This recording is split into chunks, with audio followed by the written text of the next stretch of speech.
Today, Apple is going to reinvent the phone.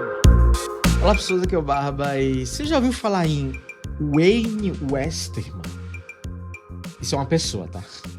E Ken Koshienda? Isso também é uma pessoa.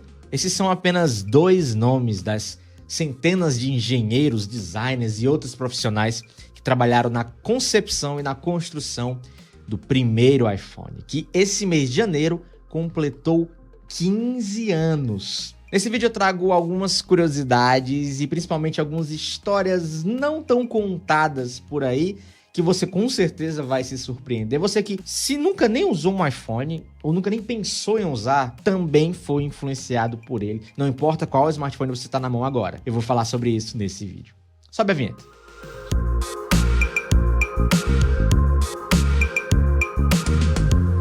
Se você não é inscrito nesse canal, clica aí embaixo em inscrever-se, clica no sininho do lado, assim você não perde nenhum vídeo desse canal que te traz tudo sobre as melhores câmeras, os melhores smartphones e que tem um vídeo surpresa vindo aí que vocês vão gostar muito, um comparativo que vocês estão pedindo pra caramba, que eu não vou mais dar spoiler não.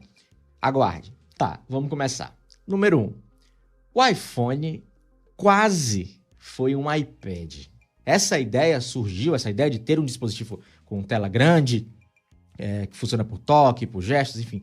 Ela surgiu porque ali no começo dos anos 2000, a Microsoft estava fazendo uma movimentação de pegar notebooks e converter em tablets Windows, né? Fazendo assim uma revolução do computador pessoal. E aí você ia usar esses tablets Windows com uma stylus, né? E o Steve Jobs não ia deixar simplesmente a Microsoft chegar e dizer que ia revolucionar os computadores pessoais, né? Então veio a ideia, sim, ele foi atrás de criar um produto para competir com isso. Então veio a ideia de criar um dispositivo que fosse uma tela grande, que rodasse o macOS e fosse diferente, né? Funcionasse de fato por toque, por gestos. E aí vamos para o número 2.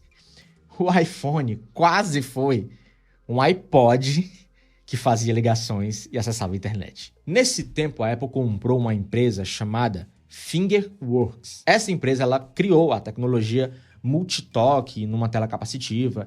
E, inclusive, esse sujeito, o Wayne Westerman, ele até criou software que trabalha com essa tela para reconhecer toques acidentais. Então, ela era uma tela que funcionava de forma inteligente também. E, inclusive, a Fingerworks até criou um dispositivo que era tipo um padzinho, tipo um trackpad, que ele se chamava iGesture Pad. E aí você interagia com um computador através de uma tela, só tocando aqui como se fosse um super trackpad. E aí nessa coisa de trabalhar uma tela muito grande, o Steve Jobs acabou percebendo que ele não ia conseguir vender de forma muito fácil esse produto grande, com uma tela grande, que rodava macOS e que você só tocava nas coisas. Não dava para vender aquela ideia naquele momento. Então ele criou o projeto Purple, que viria a ser o iPhone, né? Purple porque a cor favorita do Steve Jobs é roxo. Então ele dividiu duas equipes. Uma das equipes ficou responsável por fazer um iPod phone, mais ou menos assim, que seria um telefone da Apple que ele teria essa cara do iPod, porque o iPod ele estava muito em alta na época, e eles queriam meio que fazer aquilo ali virar um celular. E do outro lado, uma segunda equipe, que aí sim, ela faria um dispositivo que ele era tela. Tela e só tela. E aí o projeto do iPod phone até estava mais adiantado, mas estava muito ruim, muito ruim. E aí, do outro lado, do lado do iPhone, que era só uma tela, veio um carinha chamado Buzz Aldrin. Esse cara ficou encarregado de criar uma lista de contatos que funcionasse na tela multitoque. Então, ele criou um scroll, basicamente. Uma lista que você vê todo dia quando você abre seu telefone, tá lá sua agenda, ou quando você abre qualquer aplicativo, que você dê um scroll. Existe um efeito nesse scroll que é meio que elástico, e esse efeito, esse scroll natural, que parece uma coisa bem dinâmica, foi que fez aquele estalo na cabeça do Steve Jobs para que o projeto do iPhone, que era só uma tela, de fato virasse o projeto principal. O teclado foi tão revolucionário, mas tão revolucionário, que eles até esqueceram do básico. o copia e cola. Desde a história da criação do telefone, qual é a principal função do telefone? É a comunicação, né? E quando o telefone virou um celular, continuou a comunicação. E quando o celular virou um smartphone, continuou sendo comunicação, a principal função do smartphone. E como se dá a comunicação nos dias atuais, né, com celulares inteligentes? Ela se dá através de texto. E como é que você escreve? Num teclado. E como é que era os smartphones na época do iPhone? Todos tinham um teclado físico. O teclado, ele precisava ser perfeito. Se o teclado não funcionasse, acabou o iPhone. E foi esse cara, Ken Koshienda, que conseguiu desenvolver o teclado perfeito para o primeiro iPhone. Essa história eu já contei no meu final do podcast e eu vou recontar aqui para vocês. O que o Ken Koshienda fez, e isso 15 anos atrás, foi embarcar um autocorretor, né, um dicionário, com uma previsão de palavras, inteligência artificial, e com um teclado adaptável sem que o usuário veja. O que acontece? Vamos dizer que você vai abrir o chat de uma pessoa e vai falar com ela.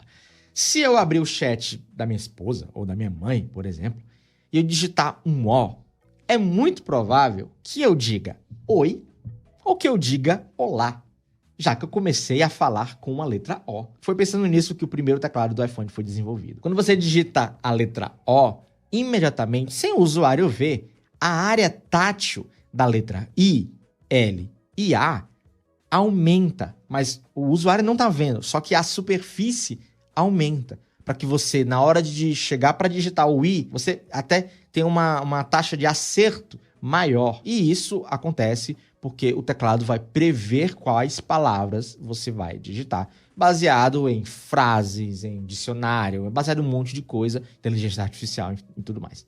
O Johnny Ive já queria matar a entradinha do fone de ouvido naquela época, no primeiro iPhone. A única coisa que fez a Apple não seguir com essa ideia foi o fato de que, para a época, o Bluetooth não tinha condição, não tinha tecnologia suficiente para você criar um fone de ouvido True Wireless que funcionava com latência baixa, com emparelhamento automático. Enfim, a tecnologia na época não tinha como.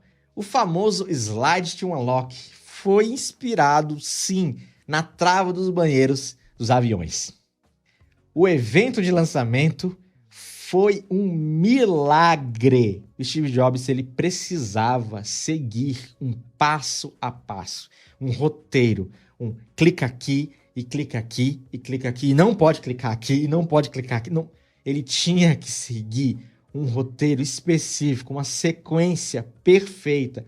Porque se ele fugisse, se ele inventasse qualquer coisa na hora, era muito provável que o celular podia dar um crash, os aplicativos podiam fechar ou qualquer coisa. E ia ser aquela vergonha, né? Porque, de fato, a apresentação, o evento em si, é considerado a maior keynote, a melhor, né, keynote de lançamento de produto, né? É uma aula, a gente vê isso até na faculdade de publicidade, é uma aula de como lançar e vender a ideia de um produto que nem sequer existe.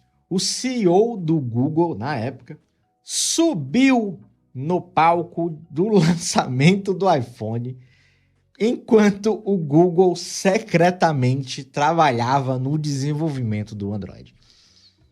Se você não sabe, o Google comprou a empresa Android, tá? Eles não criaram, ele comprou a empresa Android. Mas isso não significa que o Google, quando trouxe para dentro de casa, não passou a desenvolver. Pelo contrário, eles desenvolveram por quase 2 anos o Android. Próxima curiosidade, o Android foi resetado depois do lançamento do iPhone, né? O Android, ele estava meio que programado para ser lançado no final daquele ano. E aí os engenheiros, os designers, todo mundo do Google viu o lançamento, viu tudo que foi feito, viu o Steve Jobs chegando com um dispositivo de tela única, pegando 2 dedinhos, fazendo uma pinça para dar um zoom, viu o celular recebendo uma chamada por cima de outro aplicativo, atendendo, voltando para o que estava antes, música, giroscópio, porque tudo foi pensado. Quando o smartphone era deitado, a interface mudava. ele tinha um sensor de proximidade, porque se você não sabe, quando você encosta o telefone no seu ouvido, tem um sensor de proximidade aqui, que ele só tá aqui porque é tudo tela. Então quando você aproxima e você tá numa ligação, a tela desliga para você não ter o perigo de desligar com a orelha. Tudo isso já estava pensado, então não tinha como lançar um Android no final do ano com um teclado físico. Já era passado, o Google de fato viu que aquilo ali era o futuro. Era a tela de toque, né, multitoque, era o teclado digital. Apesar de que o primeiro Android, o Google ainda teve aquele medinho, né, de colocar no mercado, o primeiro Android era multitoque, mas ele ainda carregava um slide para um teclado físico, né? O iPhone original, o primeiro, nem sequer tinha uma câmera frontal. E eu não lembrava disso. Eu tive o iPhone 3G, foi o segundo. A minha esposa teve o 3GS, foi o terceiro. E o 3GS também não tinha câmera frontal.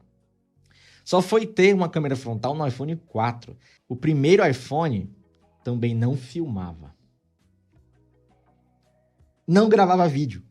No início, os primeiros iPhones, eles ainda dependiam da Samsung para fazer os processadores. Tudo bem que com o tempo a Apple utilizou várias vezes componentes da Samsung, tela, bateria, enfim. Mas desde o começo, tá ali lado a lado, ó.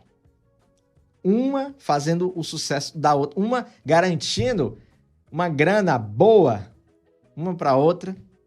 E vocês aí, brigando nos comentários. Samsung versus Apple. E elas, desde o começo, ganham dinheiro, uma em cima das costas da outra.